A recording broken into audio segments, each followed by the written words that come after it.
Wow. Hello. How are you doing? It's time to explore the harbor.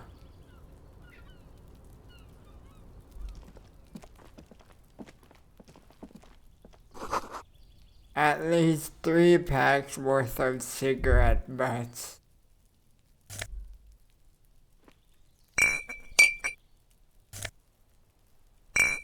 Tear. Always good. Numerous empty bottles of Commodore Red and potent pills. All those empty wine bottles and cigarette butts on the ground. Someone partied really hard here. Did I do this? Well, yes, I think we can say with relative confidence that it was you.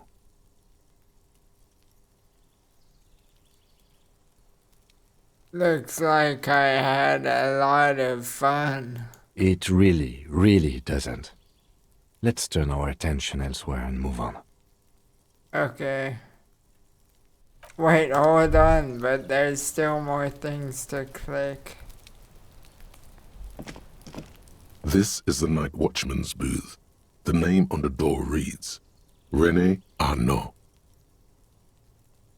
So this is where Renee works.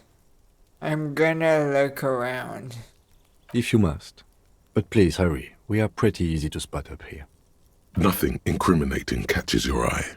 The cabinets are clean and their sparse contents meticulously organized.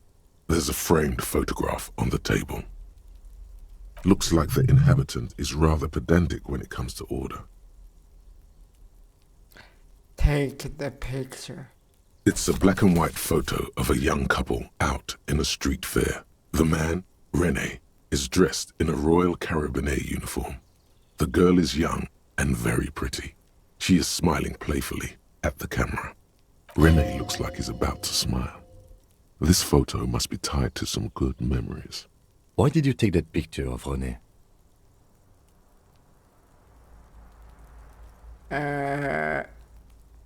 I'm a cop.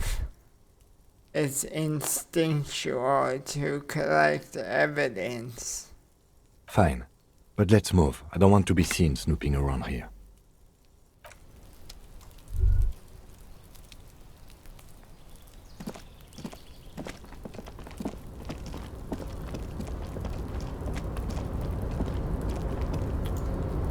Wild pines.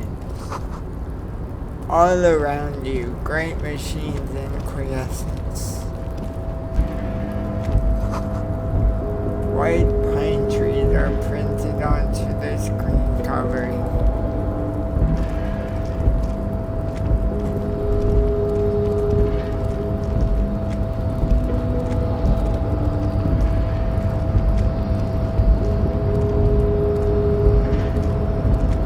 A rusting control panel with several knobs. 2 buttons marked Marche and Arrête are faded with use. It seems to control the large crane above. A container is attached to its hook block.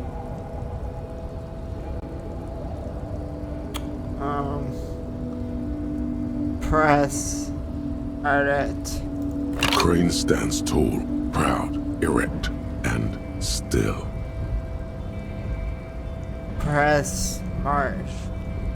With a loud grind, the crane shifts overhead, moving a massive metal container through the air.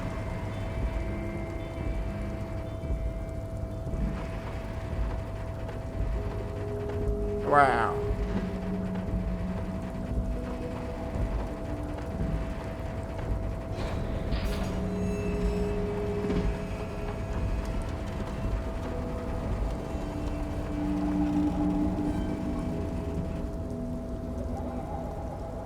And, with a surprisingly quiet thunk, the crane places the container down. This crane was built with a purpose, which has now been fulfilled. To move this container. What's inside the container? Who can say? All you know is, it's special. I can't see how that was worth the ruckus. except for seeing the crane in action, which I admit was satisfying.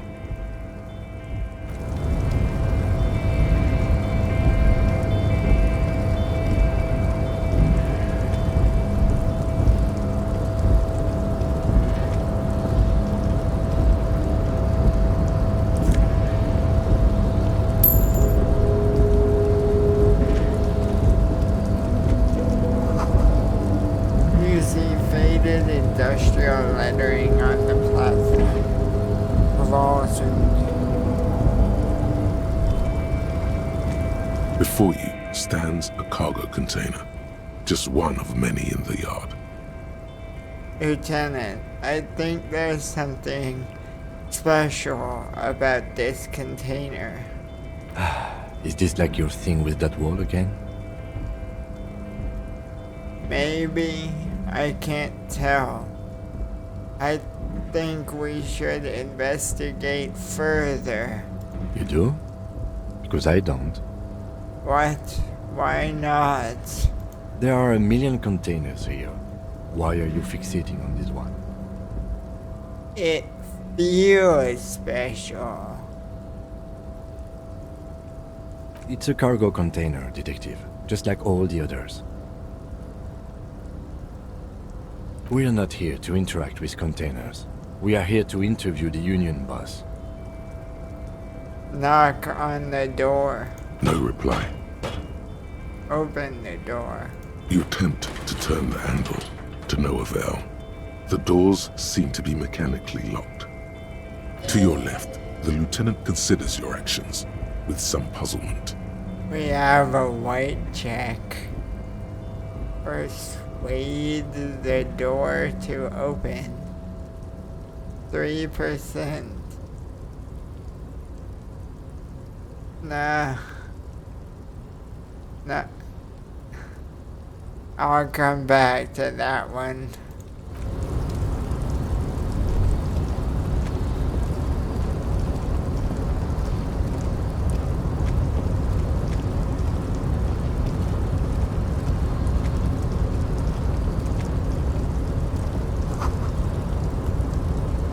Shipyard ahead is oddly quiet. The great machines are sleeping. A pile of cargo belts used for heavy lifting. One says vermilion.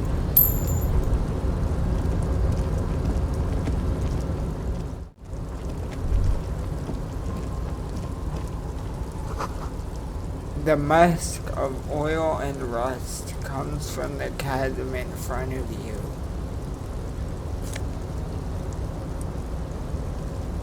On Ultra Series glove, plus 1 half-life.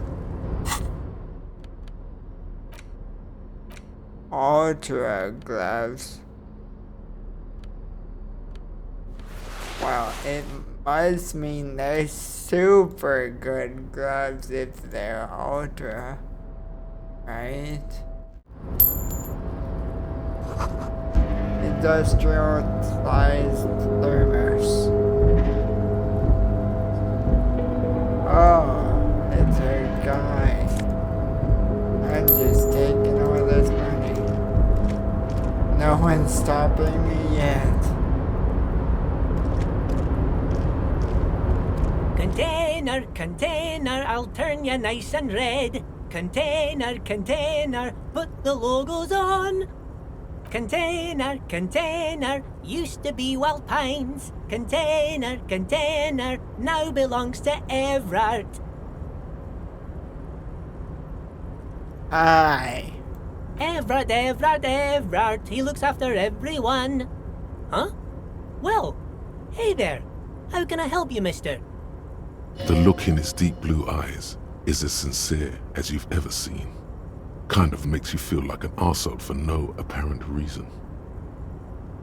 I see you are not a union man, mister. Did you get lost? You're not one of them scabs, are you? What is it with you people and scabs? I mean, I don't personally mind. Folks is just folks, you know, and folks gotta eat. Just some of the other guys don't look too kindly on the scabbing kind, if you know what I mean, mister. What are you doing with containers? Oh, I'm just making some covers for them containers here. Yes, I am. Yes, I am. So it's easier for the crane operators to spot them.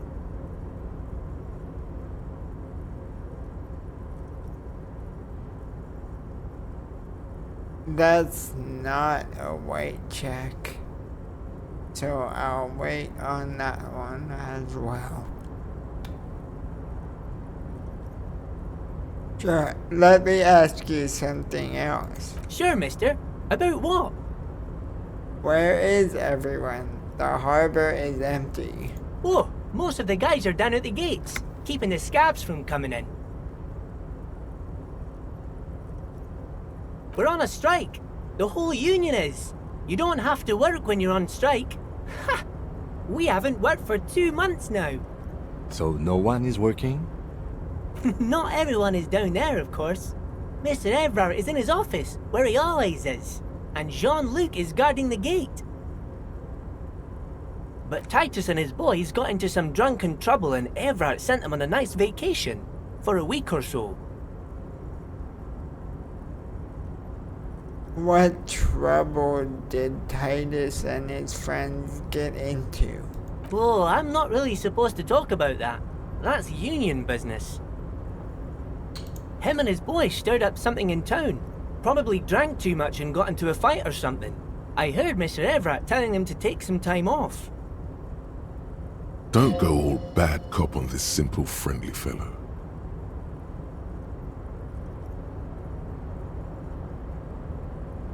I have another question. Sure, sure. How can I help you? Do you work here? Yes, yes. Everybody needs a job, and this is mine. I'm Leonard, by the way. Leonard Bellick. But everyone calls me Leo. I'm like Mr. Everett's right-hand man when Mr. Edgar is out of town, and Mr. Edgar's right-hand man when Mr. Everett is away. Actually, Miss Beaufort is the right-hand man, but she's a lady. Who is this, Miss Beaufort? A real pretty lady with a skin like those Douai Sucre candy bars my missus likes so much. Them are real nice to suckle on once the dinner is done and me and the missus sit down beside the radio. But I can't listen to the radio all the time. There's so much to do around here and I'm always busy keeping things running here. Yes, I am. Yes, I am.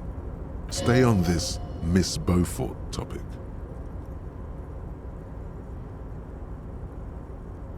Hold on. Who's this Miss Beaufort you mentioned? Oh, Lizzie.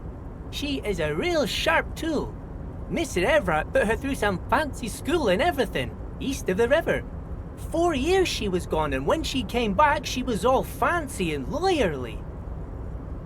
But she's a real nice girl. Grew up in this here neighborhood, knows everybody and gets along with everyone. Real pillar of the community one day, I'm sure. For a fraction of a second, there's sadness in his eyes. If me missus and me was to have a child, I'd be real happy if she turned out like her. But she can't have kids. Dr. Lemaitre said so, and she knows about such things. Been a doctor for almost 50 years she has. I think you're doing a great job around here, Leo. Yes, this place really seems to run like clockwork. Keep it up, Leo. Well, thanks a lot. Coming from you, it means a lot, really. Sometimes I feel some of the guys don't really get how much I bust my ass for them here. But you guys are alright. The white rectangle on your clothes might not mean an awful lot in Martinaise, but the recognition from an authority figure made Leo's day. Are you the Leo who wrote the note to make more banners? Oh, yes, yes. I leave all kinds of notes for myself. That old head of mine ain't so good at keeping things in no more. I almost forgot about the borscht. What was that about the borscht? Oh, yes. I've been taking special whirling borscht to the men every day since the strike started. It's very, very good. Makes a man feel so warm and happy. I feel like I could take on Mr. Renadan's boar dogs every time the lunch is done. Power borscht, huh? Never heard of a borscht that turns little guys into dogfighters. Alcohol, however.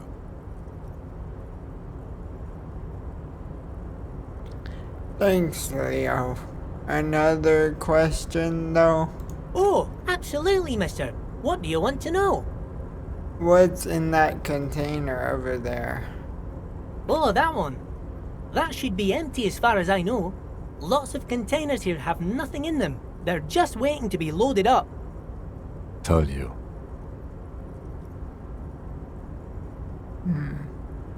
I'm looking for the leader of the Dock Workers Union. Oh, you want Mr. Everett then? He's an awfully nice fellow, he is. Him and his brother are both nice fellows. They've lived their entire lives in this here neighborhood. Guys like Mr. Everett and Mr. Edgar, his brother, are real good guys. Made merchandise what it is today. Mr. Everett and Mr. Edgar and I went to the same school we did when we were boys. Patience. Deep down you have the mental power to keep listening. Not many would, but you do. Had an arithmetics teacher, Miss Bellows. Her real name was Miss Bellams. She was a real pretty lady, but when she got mad... All the boys liked her, if you know what I mean, mister. We used to sneak in her yard in the dark and peek through the window.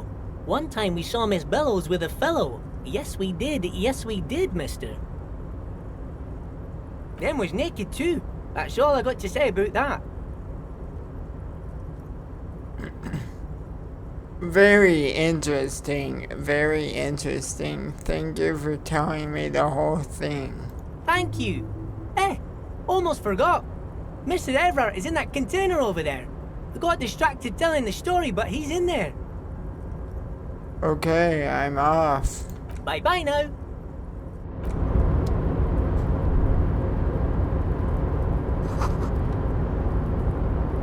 The banner sags under the weight of rain and snow.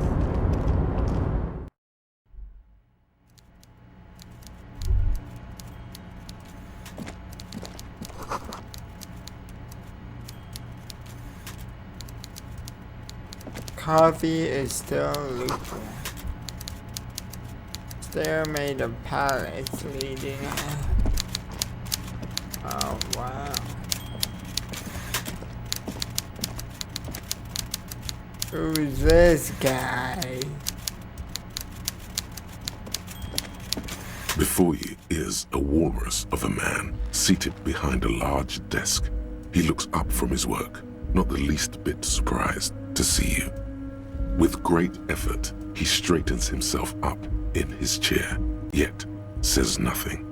He simply stares at you. A typical power play. Wait for him to speak first. Show him you've got a backbone. Say nothing. Look him dead in the eye. The one good eye of this man fills you up without even flickering. The other, his lazy eye, is constantly moving like a goldfish in a tank, grotesquely magnified by his +6 glasses. For a moment, you don't know where to look. It is unbearably humid in the trailer. Beads of sweat slide down the man's forehead. Yet, he's unperturbed, holding his own.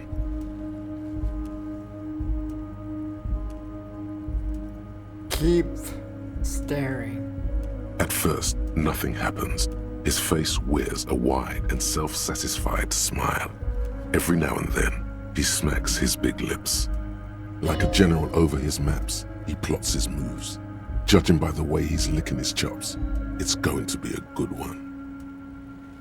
So... Mr. Dubois, Mr. Kitsuragi, how nice that you found a moment to pay a visit to the Debardairs Union. I'm Everard Clare, head of this little operation here.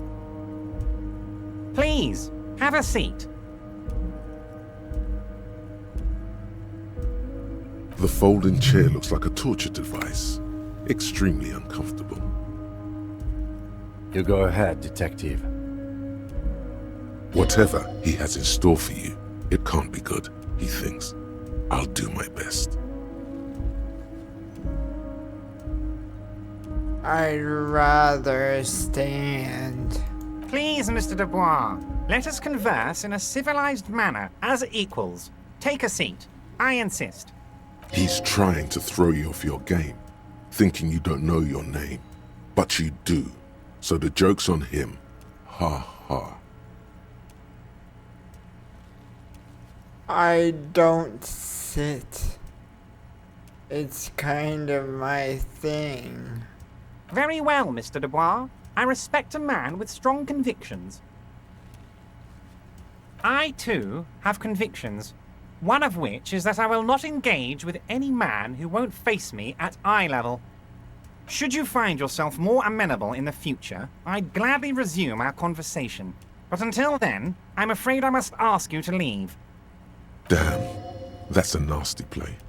He's got you, a titan of volition, in a fork. Guess you just have to sit or leave.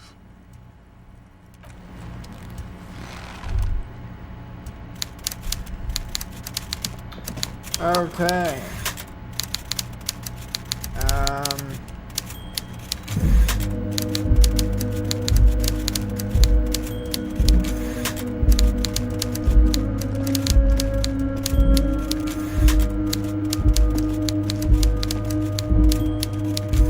I think I need to say piece of shit. Mr. Dubois, I hope time is on your side this time. Please, take a seat. Excellent, Mr. Dubois. I can see that you're a reasonable man, and reasonable men can be of great use to one another.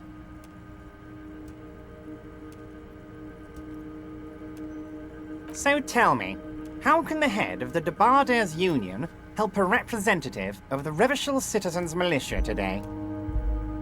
The chair you're sitting on has got to be the most uncomfortable I chair knew in it. the world. It's violating your backside.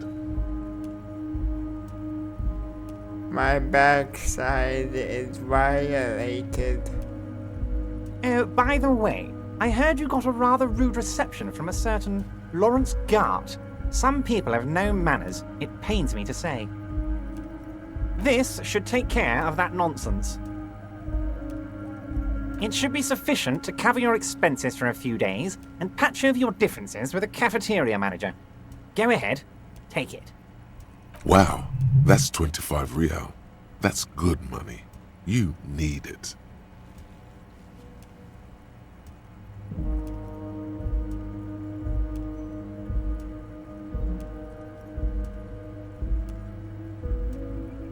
I'm good. Okay. I respect a man with principles. No handouts, then. Now, I'd like to set your mind at ease about one other matter. Your lost gun. Let me assure you, Union people are on it as we speak. I've got my best hounds looking for that lost gun. His slug-like lips move, but all you hear is an echo. Lost gun, lost gun, lost gun. The world is swallowed by a black hole of fear. Only two words escape its gravitational pull. Lost and gun.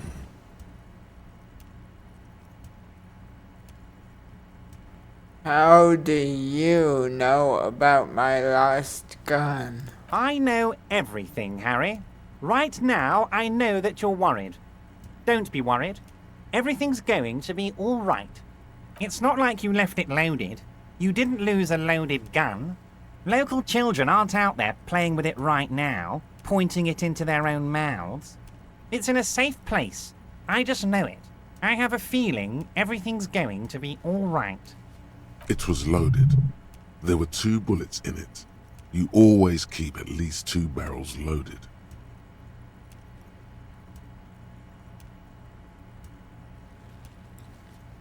Kim. Officer, We will deal with this later. We don't need Mr. Clare's help with this. I wouldn't be so sure about that. I guess I have to do this check with a 3% chance success rate. Don't panic. God, you're sweating. I'm Your knee is panicking. jerking. You're about to cry, aren't you? You're about to cry because you lost your gun and those children are gonna shoot themselves with it. So what? Men cry too. You want to cry? God, you're weak. Whatever you do, don't cry. He'll think you're disgusting. Mr. Dubois, you don't look so good. Mr. Dubois! Mr. Dubois! Harry!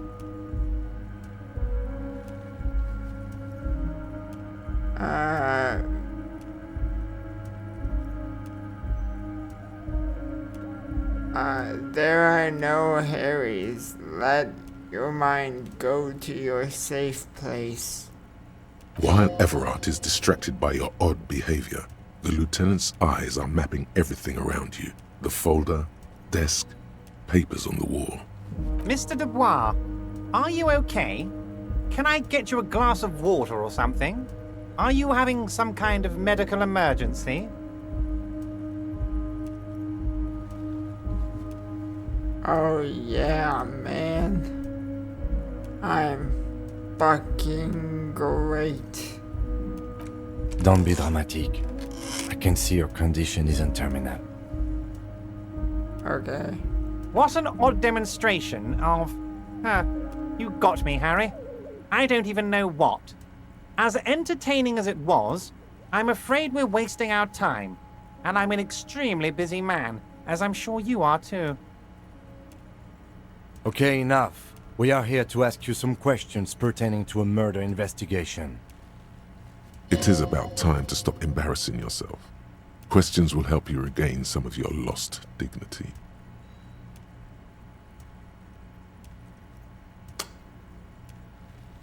Aren't you going to ask me how I got in? Harry, honestly, I'm just relieved you didn't get a hernia. A man your age... My age? What are you implying? I'm at the peak of my ability. Yes, Harry. You are obviously in peak physical condition, and I salute both your initiative and your physical prowess. Very impressive, Harry. Very impressive. Anyway, I assure you, I am a very well-informed man. Information reaches me before I even get the chance to request it. How do you know my name? Oh, I know everything about you, Harry. I have a big fat folder on you. Very juicy stuff. And the word on the street is your memory is a bit... hazy. If that's true, maybe I can help you out. Do you a little favor, so to speak.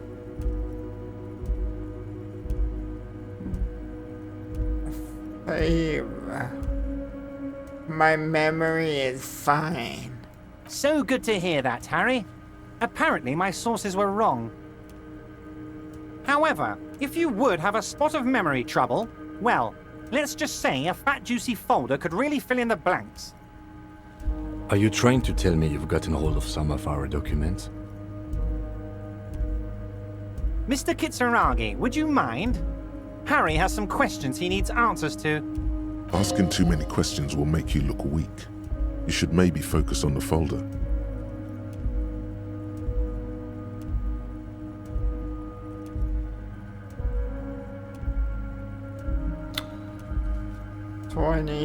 %. Where did you get that folder? Ah, this?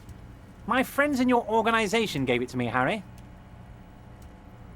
I find that very suspicious. May I have a look? I'm afraid this is meant for Union eyes only, Mr. Kitsuragi. I'm sure you understand. Please continue, Harry.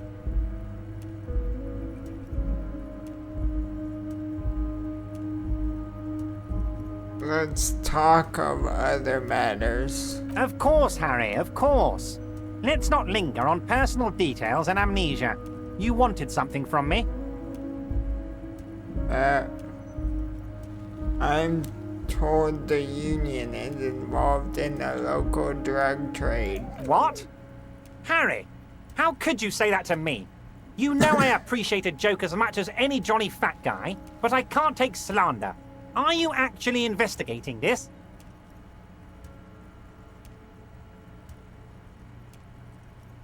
I am. You've hurt me, Harry. Me, a friend. But you know what? A friend? I just met you, what the hell? And gets over it in 2 seconds. Seems like it didn't really hurt him. I trust you, like I trust all my friends. And I know you'll never talk to me about this again, because you don't want to wound me. So do what you want, and let's change the subject. Thank you for your understanding. We will continue to do what we must. You too, Lieutenant. You know, I like you, but you never were my favorite. I'm a Harry guy. I'm Team Harry. None taken. Did we have anything else to do here, Harry? I want to talk about the hanging. Oh, of course. That's your main thing here. That's why you're in Martinez. I know everything that goes on around here, and I would love to discuss it with you. I mean, it's no secret that the lynching is connected to the strike. So much to talk about. Honestly, it's been weighing on me so heavily. I understand you need to interview me. But there's a thing that's been keeping me up at night. I want to talk about the hanging. I mean, if we could just calmly talk, exchange information, we could blow this thing wide open. Yes, that sounds good. Let's do that. But I can't think straight with this thing weighing on me. You're police officers, aren't you? I have a crazy idea. You guys are basically door-opening machines, incredibly talented at opening doors.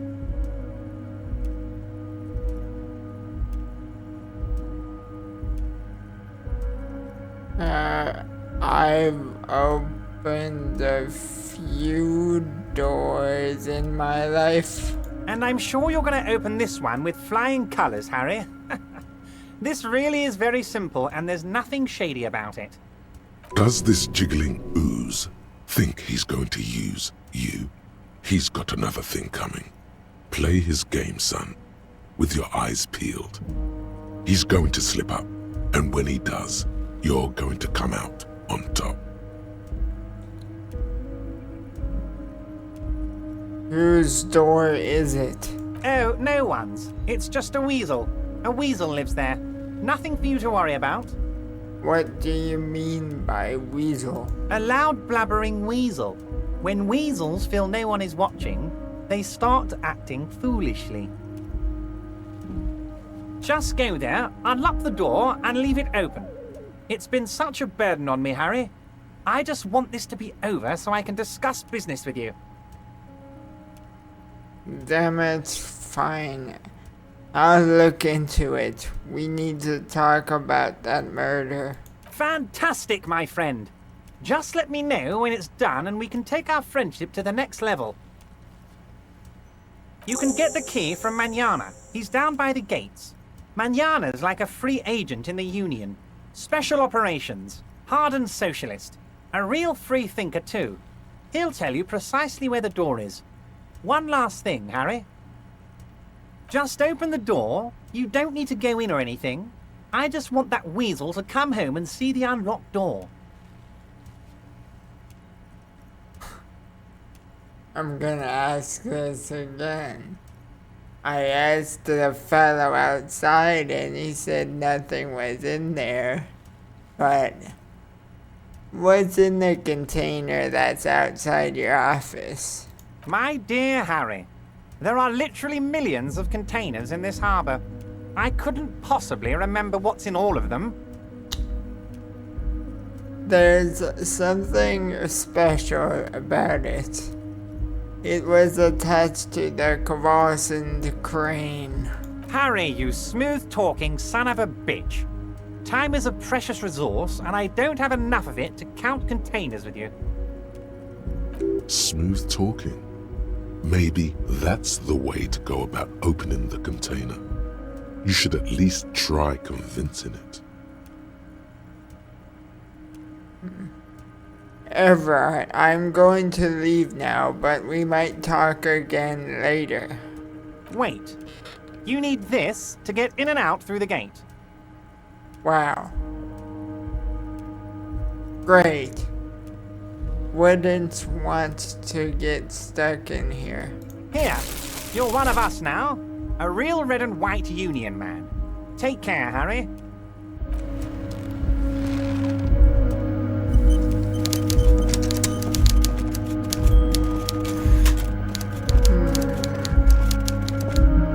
I don't know what to think about that guy.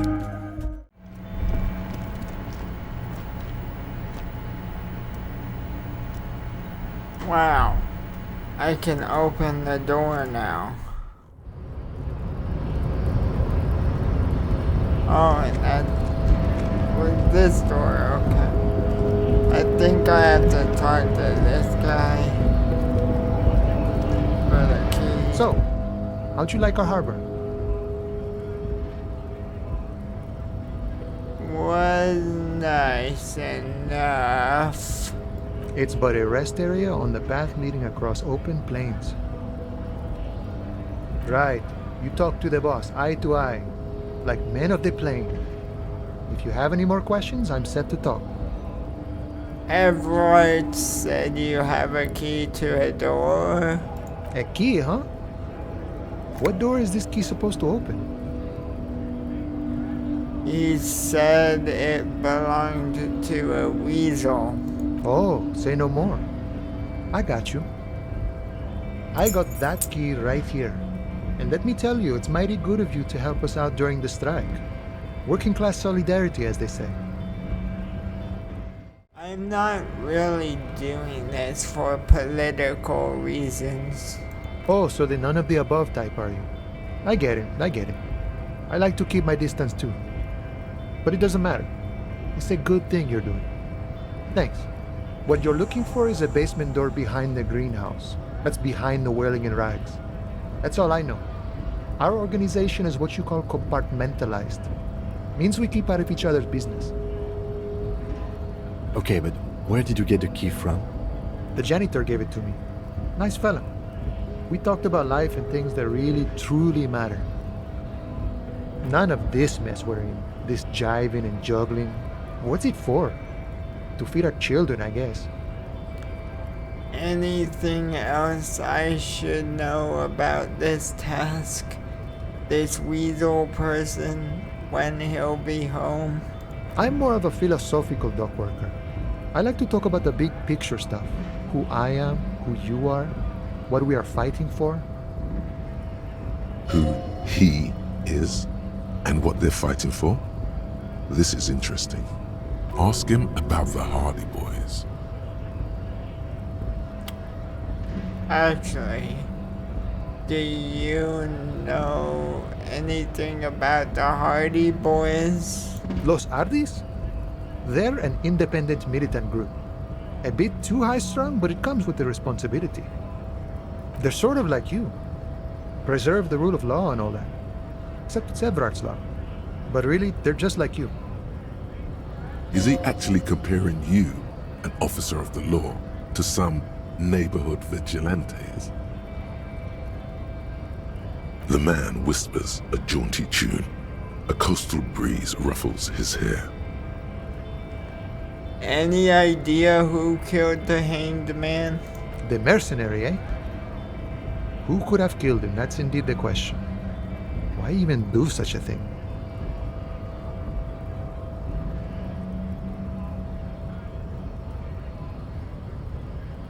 The harbor is a prime area of suspicion.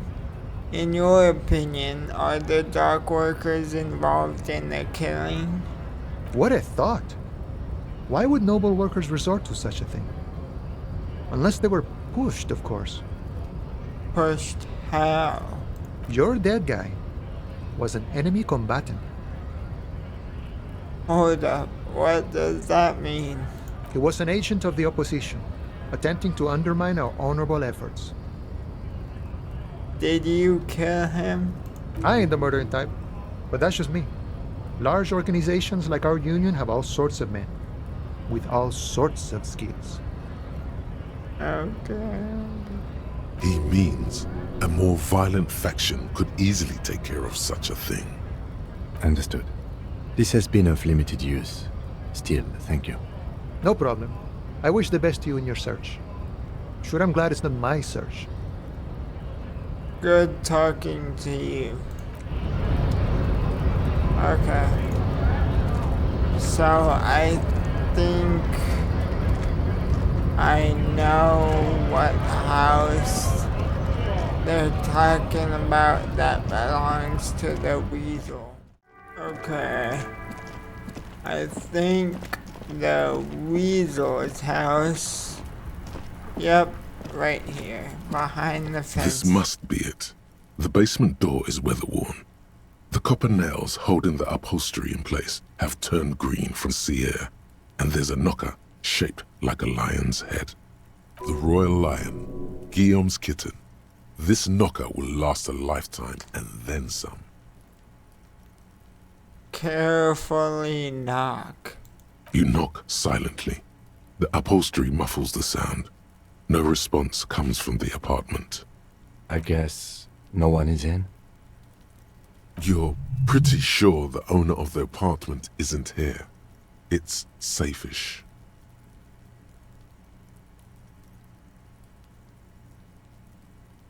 Use Manana's key to open the door. You try to be as silent as you can. It takes a bit of rattling of the handle to loosen the bolt. Finally, the door unlocks with a small clack. Thoughts race through your head. Good job. Let's go now. I'm sure there's nothing interesting in there.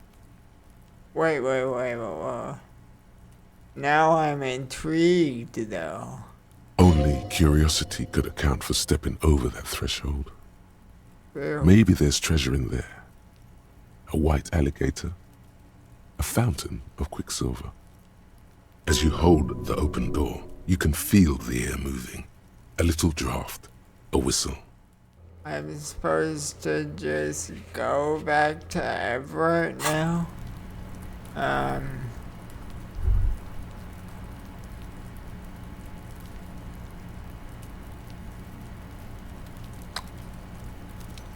Okay.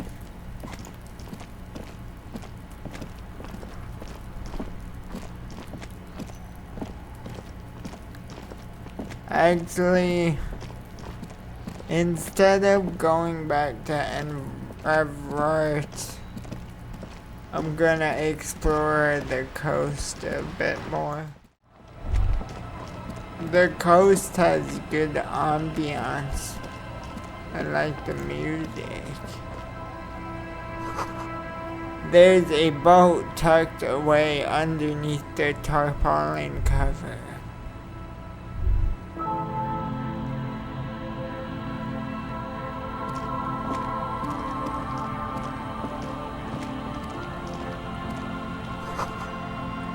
Footprints in the snow. They lead away from the accident.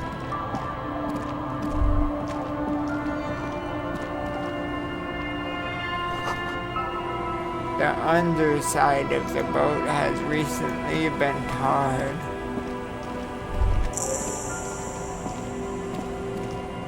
Fisherman shacks.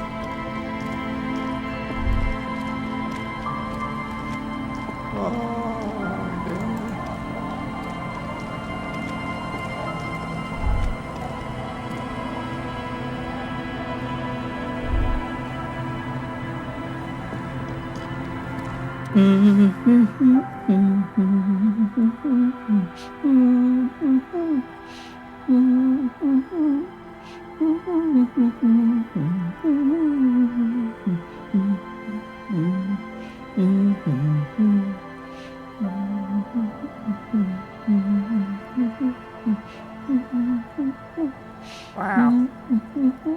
Welcome to the fishing village. Please lean in closer. I have cataracts.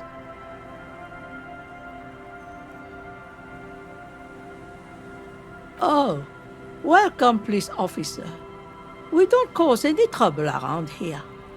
And we don't want any trouble either. We are not here to cause any trouble, madame. Trouble? Say the second thing, Bratan! Shows you got style!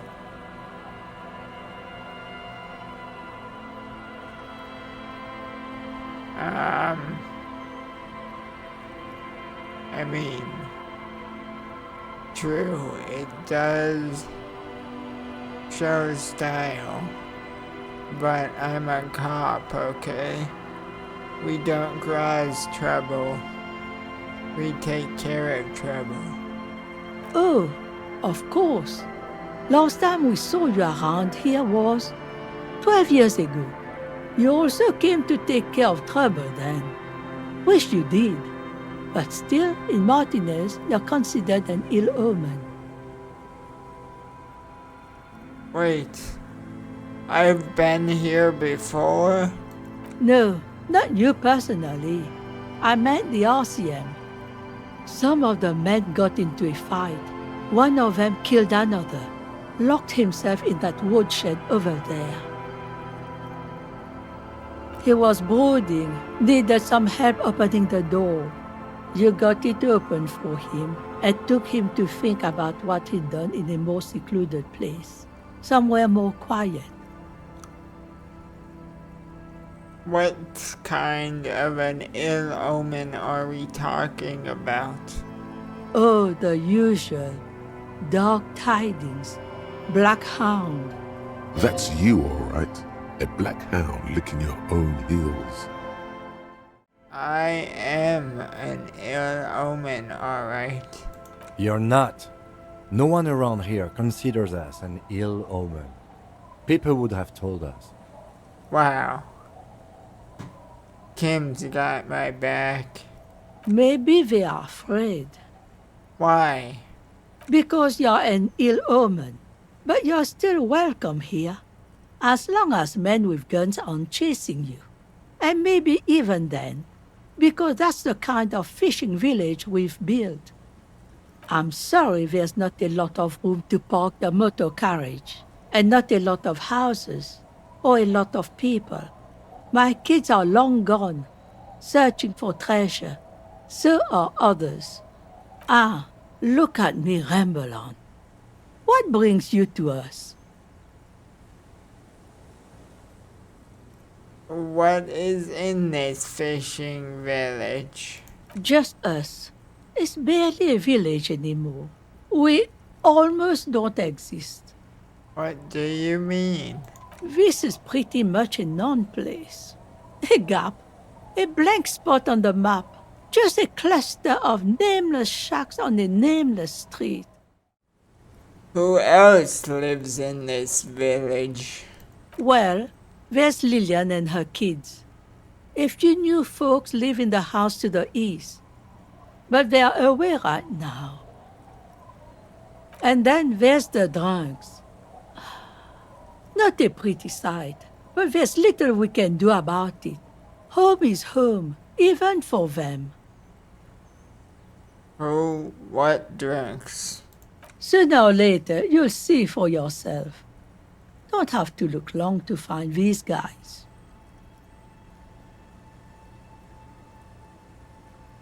There's got to be something here, tell me. Over there, you can find more of the same. Shacks and trees growing wild. That's the pox. Between here and Jamrock, a dusty sea of old trees, all covered in industrial soot. Small houses under them, an overgrown park. The pox? What's that? An old military hospital and its surroundings. Or it used to be, during the time of the suzerain. After the war, it was turned into a goodwill hospital for shell-shock veterans and folks looking for some quiet in the old sanatorium gardens. Now the area is crisscrossed with nameless streets and makeshift cinder block houses, shacks as far as the eye can see. What happened to the hospital? The goodwill ran out. The staff left and the place was shut down. It's long gone by now. Alright, there's another topic I'd like to address. She nods, rinsing another piece of cloth.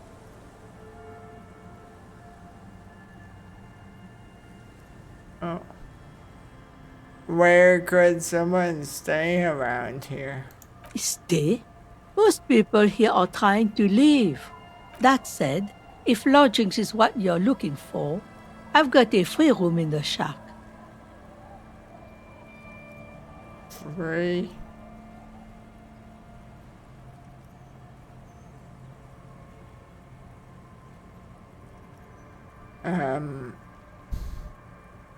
How much is it? I won't charge you for it.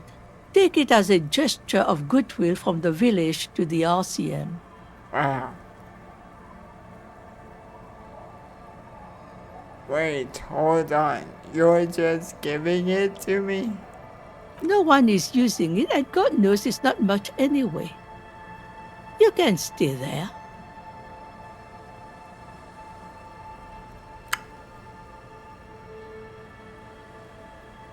Okay. I'll take it.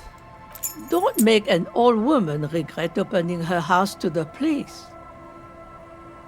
Well, if you are not in the hostel in the morning, I'll know where to find you. Here, in a shack. He's a little relieved you're no longer in that room.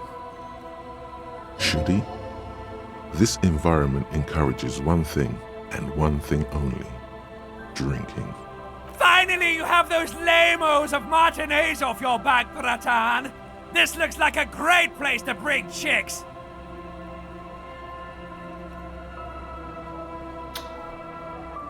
What's further down the coast?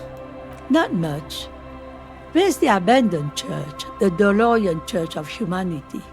It's been there since before my time, even. Why is it abandoned? Some things just don't fly, officer. Look around. Who'd go to church here? They built it 300 years ago. Must have been nicer then. So, they don't hold services there anymore? The Ecclesiastes? No, we've tried, but things just keep happening. Crime, accidents, other things. The place never stays open. It's a pity. It used to be such a nice church.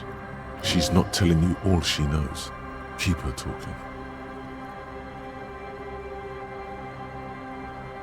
What else is down coast?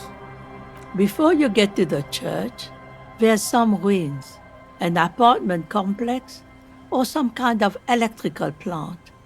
Run-down bunch of houses, empty. Anything else of note? Of note, the old fish market up on the boardwalk, but it's closed.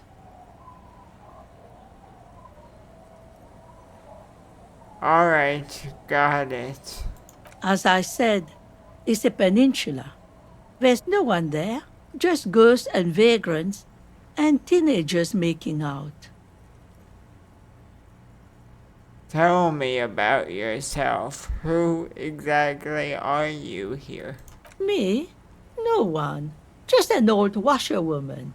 Mother called me Isabel, if that's what you're asking. And my married name is Sadie. Now it's your turn, Mr. Lieutenant W. Fraser, Harry Dubois. Quite a handle you got there. So many titles. One of them double. True. She's got a couple of ranks herself. Honored chief and so on. Goodbye. I'm off.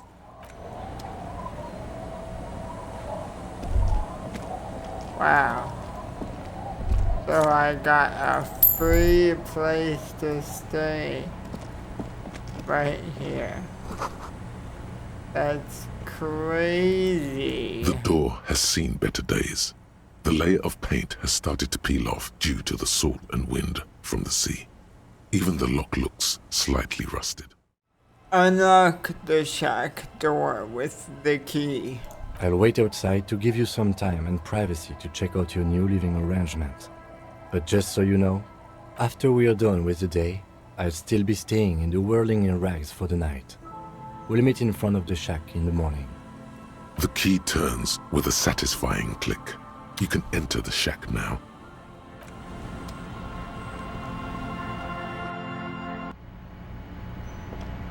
Alright, what do we have? Floorboards creak under your step. Intricate heat engine hums quietly, giving out pleasant warmth. Old science fiction magazines, books, and bird watching. A brisk coastal wind still howls against the window of the shack. Occasionally, the waves crawl in under the foundation, producing a low hum. Listen. The room feels muffled, like you pulled your hat over your ears. Outside, it is cold and windy, but you're inside, and it feels safe and warm. What is this place to you?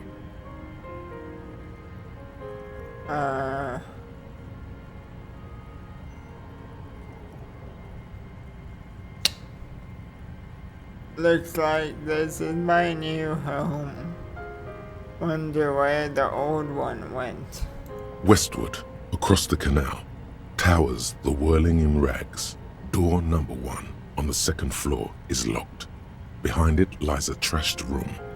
1 floor below, behind a counter, stands an irritable man. In a small shack in the fishing village, a baroque heater hums quietly, emanating a sense of comforting warmth. A wash basin lies on the table, the water inside reflecting the somber face of the world. Far away, on the corner of Perdition and Main, a nondescript building, obscured in a haze. It's vacant and lost, just like its tenant. Thank you, strange sensation, for a fair assessment of the current situation. Outside, the howl of the wind has picked up. The waves crash against the stilts again. It's as if you think the thought, but in someone else's voice. Look under the floorboards. Under the floorboards.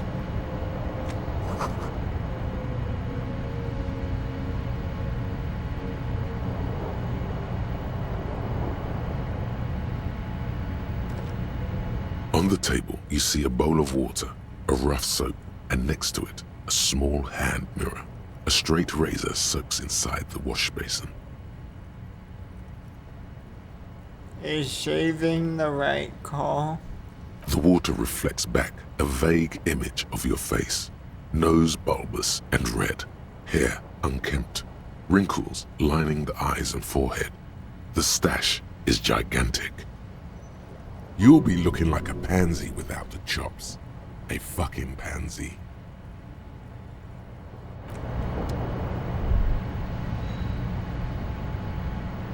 An old mirror hangs on the wall. You see the reflection of your face in it, adorned with the expression.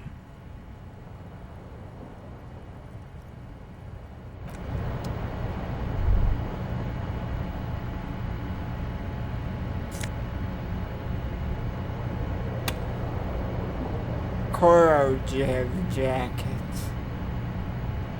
+1 logic.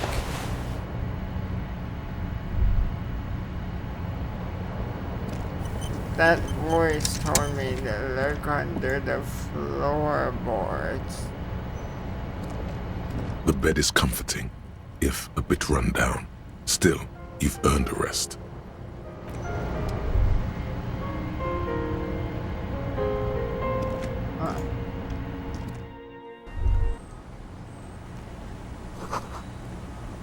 Inside, you hear the cozy sound of some kind of heater.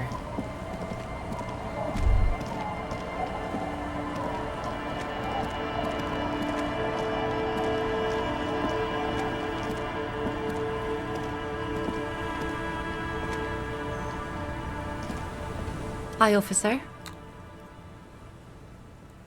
Anything I can help you with? That depends. Where are we exactly? A fishing village on the seashore. This place doesn't really have a name. It's sometimes called Elysium. Why? The sign on the street leading here is illegible. Has been since they built this place. I've questions. The first is, what's your name? The name is Lillian. People call me Netpicker. I think I have time for questions, and that was actually the second one. Wow. Ask her about the cool sword. Helps to break the ice.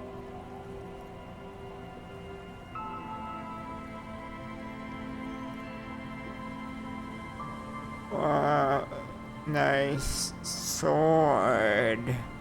Unfortunately, the factory sold this one with a 3-year warranty instead of a story. It's to intimidate folks, mostly. It is imposing. It's a regular mass-produced sword, like a shovel or an axe. Nothing fancy, just for intimidation. Why do you need intimidation tactics? From time to time, people need a lesson in respect. That's just the way it is. Back in the day, I caught the eyes of many men. And believe me, men need a lesson in manners from time to time. So where are all the men now? Some went to patch their wounds, their lesson learned. Others were more thick-headed. And one of them, I ended up marrying. Where's your husband now? Gone.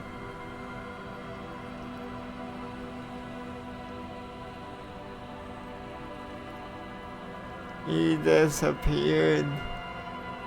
Sounds like a missing persons case. It absolutely does not. We are not going to look for him. No. There's nothing to find. He's dead. Lost to the waves. Oh, say no more. Wait for her to continue. He didn't respect the sea. Went out there, drunk like a skunk, and sure enough, one day the boat was found floating empty. The bloated corpse turned up 2 weeks later. Now, before you tell me how sorry you are for my loss, know that it was 4 years ago, and I've moved on. There's only so much mourning you can do for a drunk with sinewy muscles. She really likes those muscles, though. It's in the way she pronounces sinewy.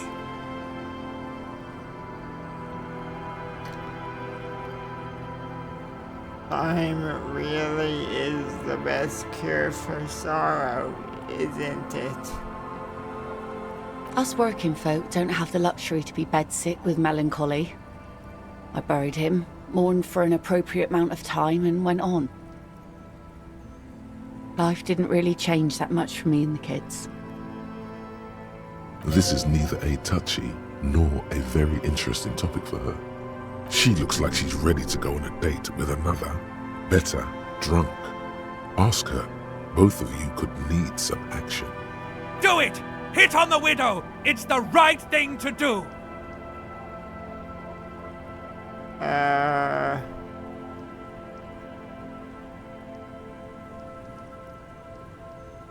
My tie said I should hit on you.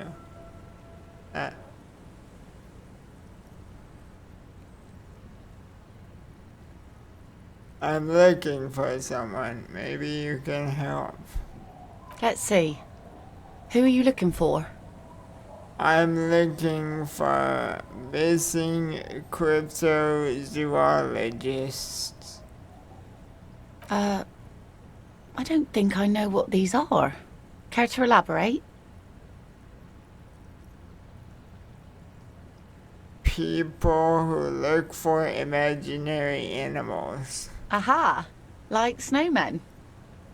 Snowmen. I haven't heard about those. 2 odd guys have been wandering around here, nose in sand, talking nonsense about snowmen and the like. Where did they go? Don't really know.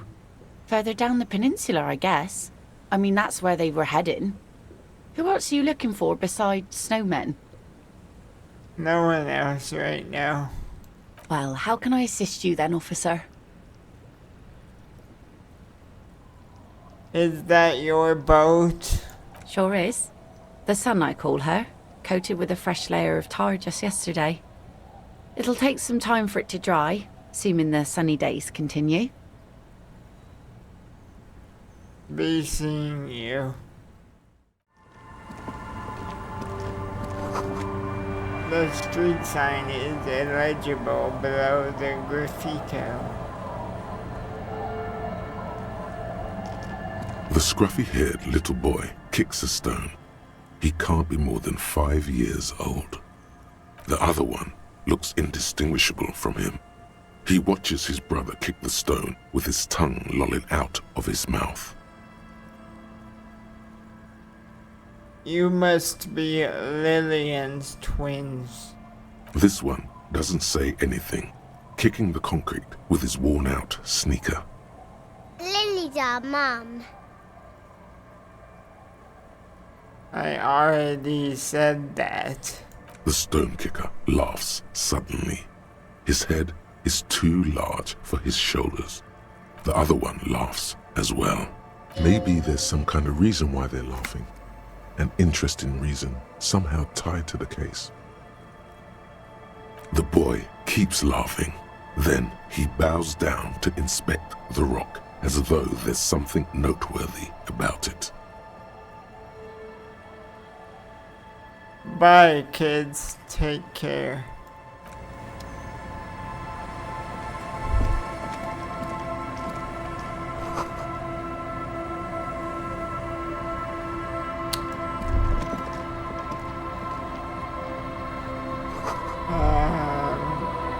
A flower trough.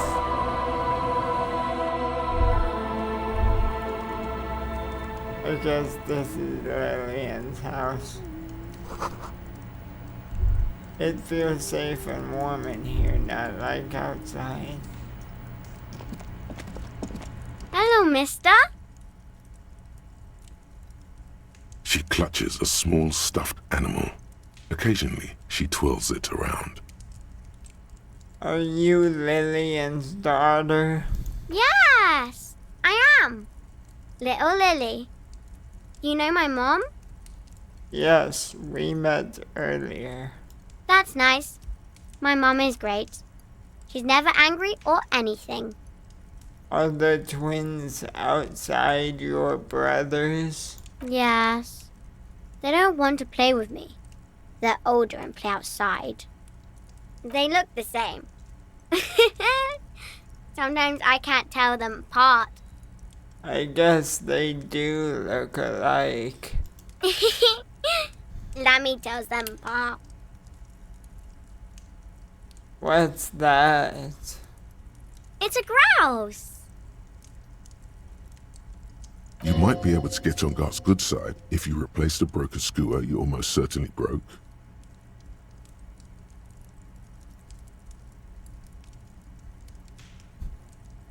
But what's it for? I don't know. Can I have it? Sure, just go and get it. I don't like it anyway. It looks angry. Wow. All right, you just need to grab it from the ceiling and go. What's that thing you're holding? It's Lammy! He's my friend. Sort of. Like... Lambie is a stuffed lamb that, admittedly, has seen better days. One of the eye buttons is missing, and the fur is tattered in several parts. Lemmy looks like he's falling apart. Yes. Lammy has lived a long life. Lammy was a...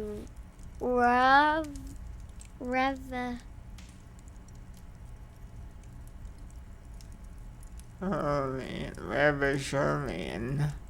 No! That's not it! You know what you are, Lammy? I think she means revolutionary. Oh yeah. Yes! Lammy was a revolutionary. Goodbye. Bye!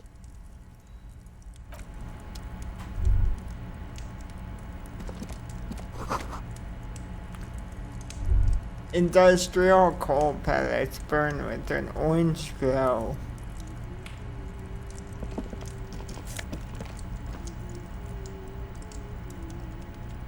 Ruffed grouse taxidermy.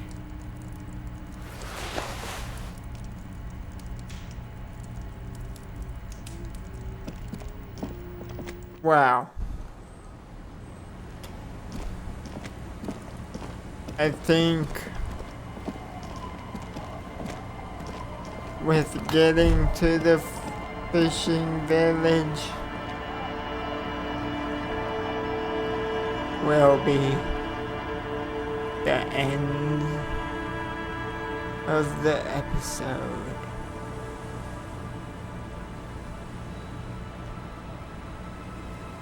Goodbye.